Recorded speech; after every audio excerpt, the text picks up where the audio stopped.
Hey everyone, SpiderMan 1991 here, and last Sunday I saw Amazing Spider-Man 2. Here's my review of it. Okay, first of all, when I saw the movie, after I got out of the theater, my initial impression was, it wasn't that bad, okay?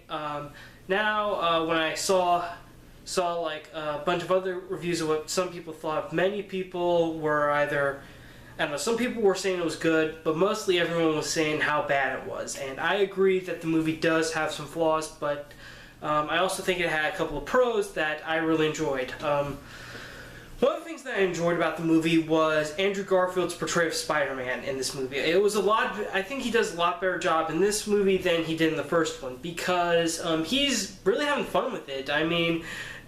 He's going out, he's in the movie, he's pretty much, you can tell by his voice that he's very enthusiastic about this now, that he's having the time of his life, and he's spitting out one-liners in every single battle.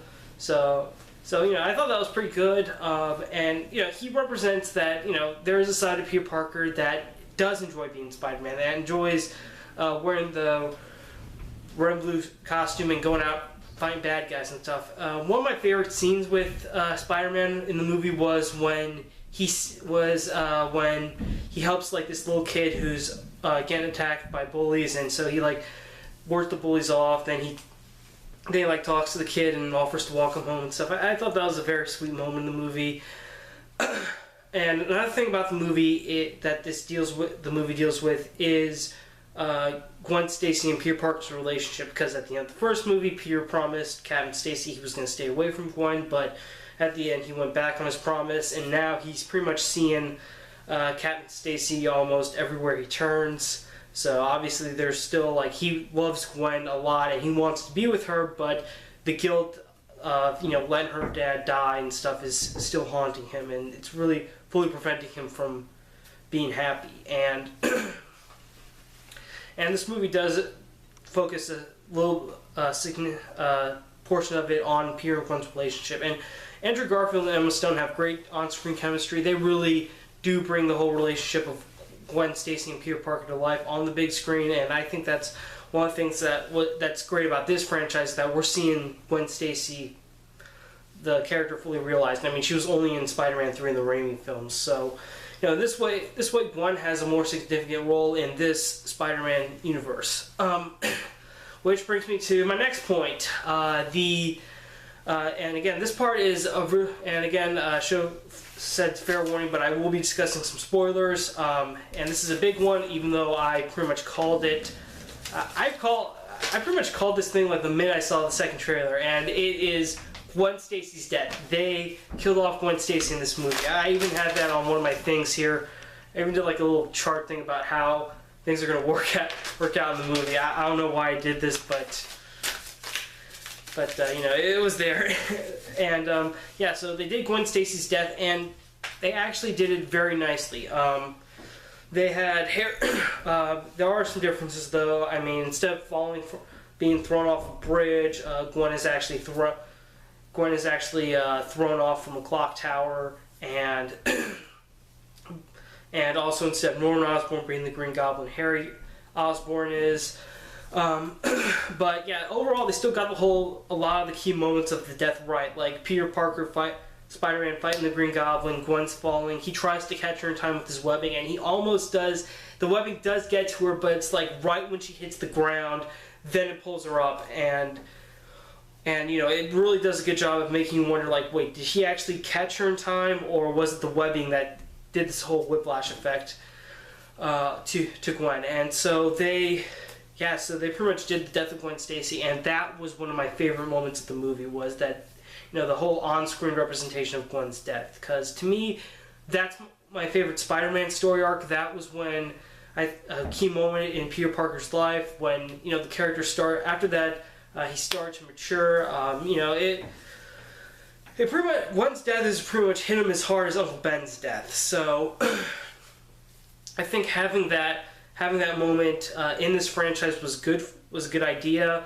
It's definitely I think it's good for the Spider-Man character, and And also they did fight in the clock tower. And interesting thing that I didn't notice until someone pointed out, but the clock when Gwen dies is actually reads 121, which is the same issue number that of Amazing Spider-Man Gwen Stacy actually did die.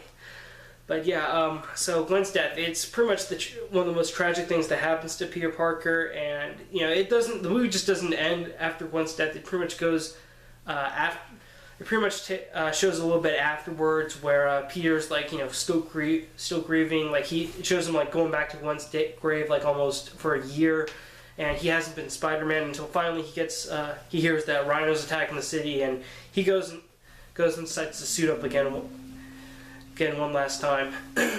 Well, not really one last time. He's got a couple more movies left. Okay, and the next thing I want to talk about, and the next thing I also liked, is how we actually get an explanation as to why a radioactive spider gave Peter Parker powers.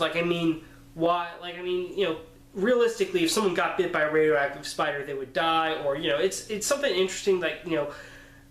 What makes Peter Parker unique, that a radioactive spider, when it bites him, he would get spider powers. And the truth is, this is revealed when Peter finds that hidden video that his dad made, and and we pretty much learned that the spiders that were created at Oscorp was actually the project that Peter Parker and Norman Osborn were working on. But Osborn was going to eventually use their work to apply to some military contracts and wars and stuff, and so Peter and Richard Parker didn't want that, so he did everything right with the spiders, but he keyed them.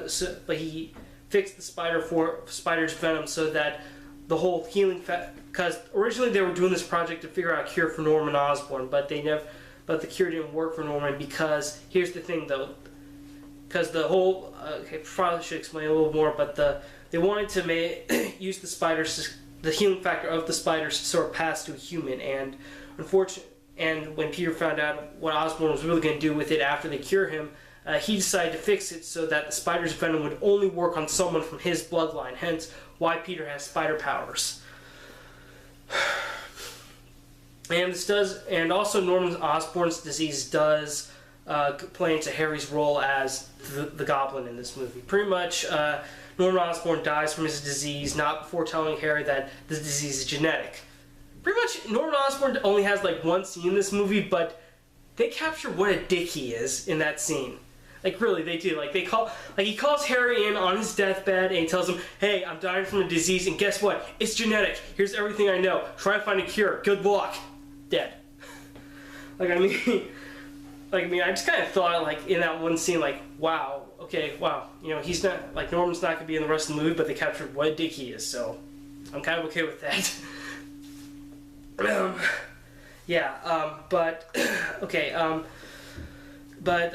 Harry Osborn in this movie is definitely interesting, because he's trying to find a cure, and he believes the cure does rest with Spider-Man. But Spider-Man, he tells Peter and asks him if Spider-Man can help him, but Peter says no, and Peter asks Spider-Man, says no, and eventually though, Harry's does inject himself with the venom anyway, but it almost kills him, and the only way he's able to cure himself is by using the prototype armor, which is basically the Goblin suit. And he also steals the glider to try to find Spider-Man and get his revenge.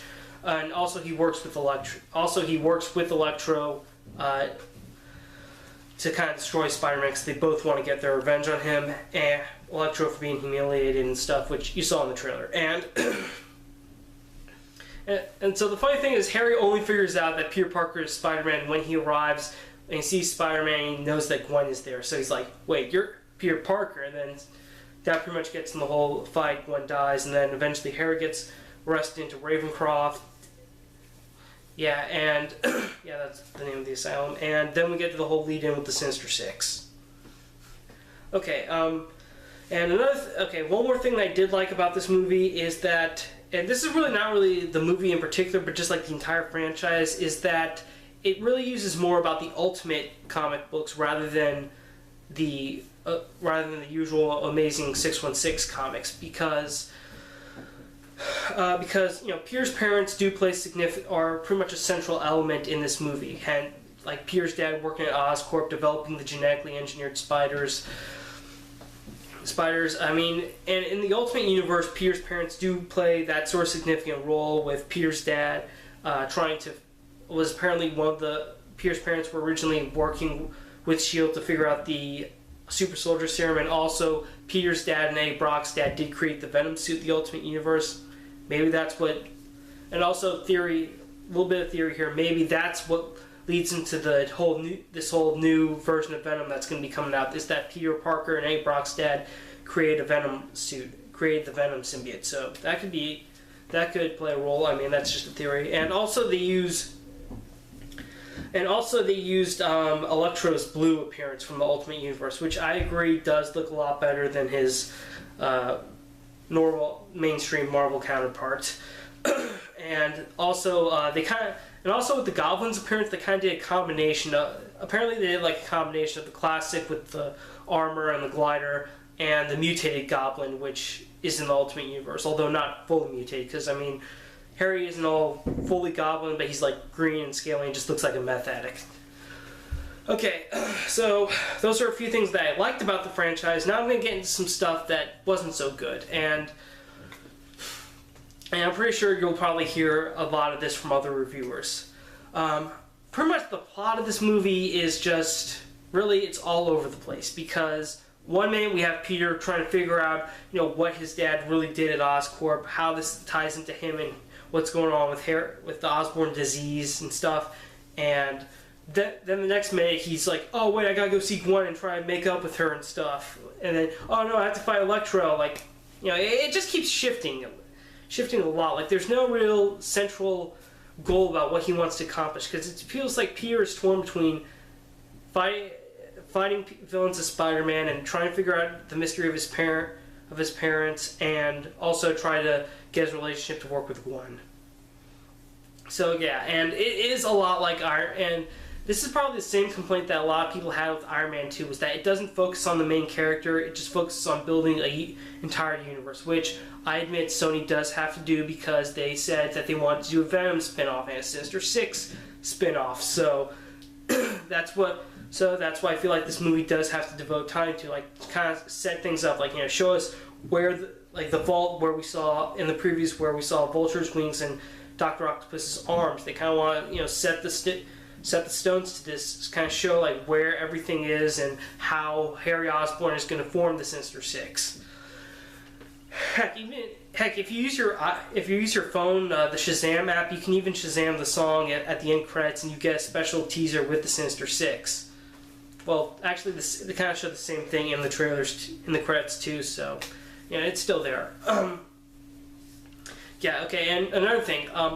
Really, I think the main villain of this story is probably Harry Osborn, but the only problem is he doesn't become a really true worthy adversary until like the end of the movie, when he becomes the Green Goblin. So until we get to Harry being the Goblin, we have to kill time with Electro. Electro is pretty much just there for fight scenes. That's it. And you know what? And the weird thing is, every single time he fights Spider-Man, he not only uses the power of electricity, but he also uses the power of dubstep. In every single Electro fight, there is dubstep, and it's not like I'm ripping on dubstep or anything, but it's just something I want. But it's something me and my friends, when we saw the movie, we're just like, oh man, Electro has the power, he can control electricity and dubstep. He's deadly, like stuff like that. Like, that is definitely something people are gonna rip on with Electro. And and also Electro, he's just there for fighting, for the fight scenes. That's it. He's basically kind of like what Sandman was in Spider-Man 3. He was just basically there for just a couple of good fight scenes. That's it. And and our third villain, if you can call him that, the Rhino, he is so useless in this movie. He does nothing for the plot. He's just there for the Sinister Six buildup. That is it. There's pretty much two scenes with Rhino. One where it's just Alex Savesky or something Russian-y, and he doesn't have the suit at the beginning of the film when he's hijacking an Osborn truck and Spider-Man stops him. Then at the very end of the movie, Harry Osborn has the mysterious gentleman who, by the way, who's identified now as Gustav Fierce, I believe, and who has him break Silvestre out of prison and give him the Rhino suit. And his entire scene in the Rhino suit has pretty much been shown in almost every trailer and every TV spot. So he is just there for Sinister Six. That is it.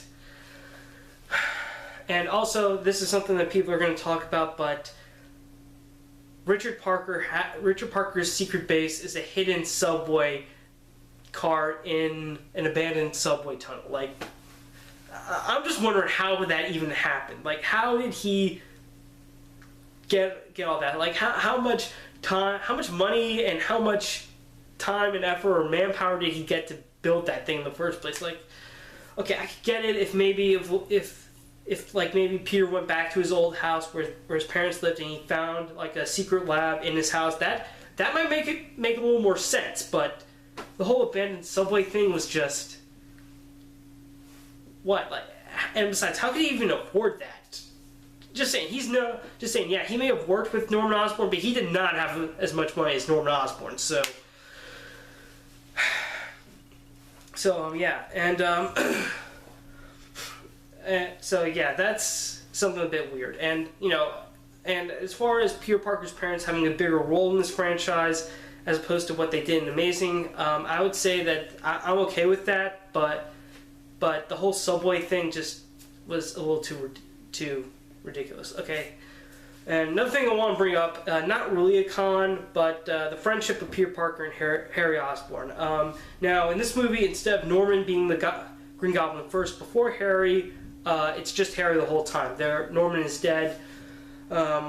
Honestly, I can see why they probably did it, because I think it probably makes the story a lot more emotional, knowing that the hero's best friend is now his worst enemy, rather than just making it Norman Osborn, then having Harry eventually pick it up. Because it makes more sense rather than selling it that a hero has to face his best friend becoming his mortal enemy, rather than a hero has to face his best friend's dad becoming a mortal enemy. So yeah, it makes a little more sense, and I'm actually okay with it. I just wish that maybe we got a little more time with Norman. And also I found this out a couple of days ago, but apparently the post-credits scene that they were going to show mid-credits for the movie, it was originally supposed to take place in the Sinister Six vault, and apparently it was supposed to show like Norman Osborn's frozen head. So obviously hinting possibly at Norman's return, which would have been cool to see, but unfortunately, because of a deal Mark Webb made with Fox, they had to put in a clip of X-Men Days of Futures Past instead. So way to go, Sony. You made us more excited for another Marvel movie at another studio than the one you have right now. Way to go. Yeah, but overall, I did like this movie. Overall, I did enjoy it. I would recommend it to people who've probably read the night Gwen Stacy died and love that story. People who've read Ultimate Spider-Man, they'll enjoy it as well, seeing some of those elements on screen. But if you have a lot of problems with Iron Man 2 for focusing more on building a world rather than focusing on the main character's development, then this might not be a movie for you. But overall, I would say Amazing Spider-Man 2, it's great. If you like the first one, then I would see the second one. Then I would say see this one. Also, if you like the Death of Gwen Stacy story arc and Ultimate Spider-Man. So yeah, that's my review of The Amazing Spider-Man 2. What did you guys think? Did you like it? Did you hate it? Leave your comments below. I'm SpiderMan 1991 saying thanks for watching my video. Thanks for subscribing. See you later.